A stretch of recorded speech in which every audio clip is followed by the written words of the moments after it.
জুলাইবাড়ী বিধানসভা কেন্দ্রের উন্নয়নে কাজ করে যাচ্ছে রাজ্যের মন্ত্রী শুক্লাচরণ নোয়াতিয়া। গত বছর প্রবল বর্ষণে সেই বিধানসভা কেন্দ্রের মূল সড়কগুলো ব্যাপক ক্ষয়ক্ষতি হয় এবং সেই সড়কগুলোর সংস্কারের কাজে হাত লাগিয়েছেন রাজ্যের মন্ত্রী শুক্লাচরণ নোয়াতিয়ার উদ্যোগে।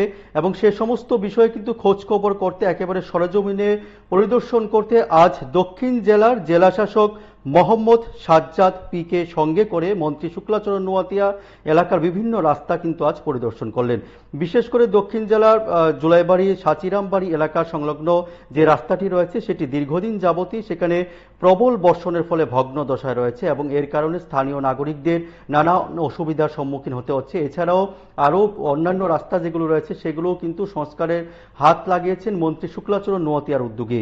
এ সমস্ত বিষয়ে কিন্তু আজ একেবারে দক্ষিণ জেলার জেলাশাসক মোহাম্মদ সাজ্জাদ পি সহ অন্যান্য আধিকারিকরাও কিন্তু আজকের এই পরিদর্শনে ছিলেন। আপনারা যে দৃশ্য দেখছেন সেটি জুলাইবাড়ী বিধানসভা কেন্দ্রের গত বছর প্রবল বর্ষণের ফলে যে ব্যাপক ক্ষয়ক্ষতি হয়েছিল সেই রাস্তাগুলো সংস্কারের উদ্যোগ গ্রহণ করেছেন এবং কতটুকু কাজকর্ম হয়েছে সে সমস্ত বিষয়ে খোঁজখবর করতে আজ একেবারেই মাঠে নেমেছেন রাজ্যের মন্ত্রী শুক্লাচরণ নোয়াতিয়া এবং দক্ষিণ জেলার জেলাশাসক মোহাম্মদ সাজ্জাদ পি। এ বিষয় নিয়ে আজ সংবাদ মাধ্যমের মুখোমুখি হয়ে রাজ্যের মন্ত্রী শুক্লাচরণ নোয়াতিয়া কি বলছে শুনুন।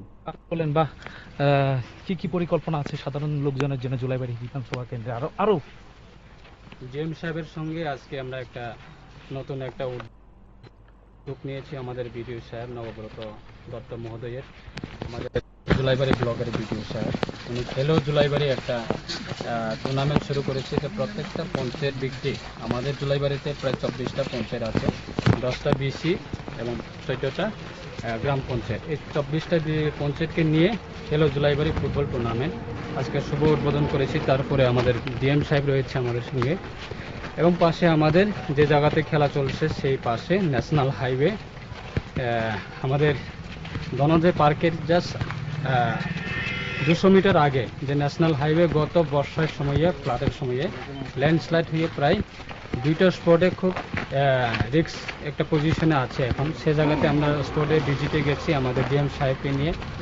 এবং আমাদের ন্যাশনাল হাইওয়ে এই রাস্তাটাকে কিভাবে আমরা পজিশন ফিরিয়ে আনা যায় সেই ক্ষেত্রে আমরা স্পট ভিজিট করেছি। তারপরে আমাদের এআরডিডি অফিস একটা আমাদের বিল্ডিংয়ের কাজ মোটামুটি সম্পূর্ণ হয়েছে, ইনোগ্রেশন পেন্ডিং রয়েছে এবং শুধু রাস্তার জন্য একটা সমস্যার কারণে আমরা ইনোগ্রেশন করতে পারিনি। আগামী দিনে একটা আমরা রোডের কানেক্টিভিটি সেটাকে কমপ্লিট করে আমরা ইনোগ্রেশন করার একটা স্পট ভিজিটে আমরা এসেছি। Thank you.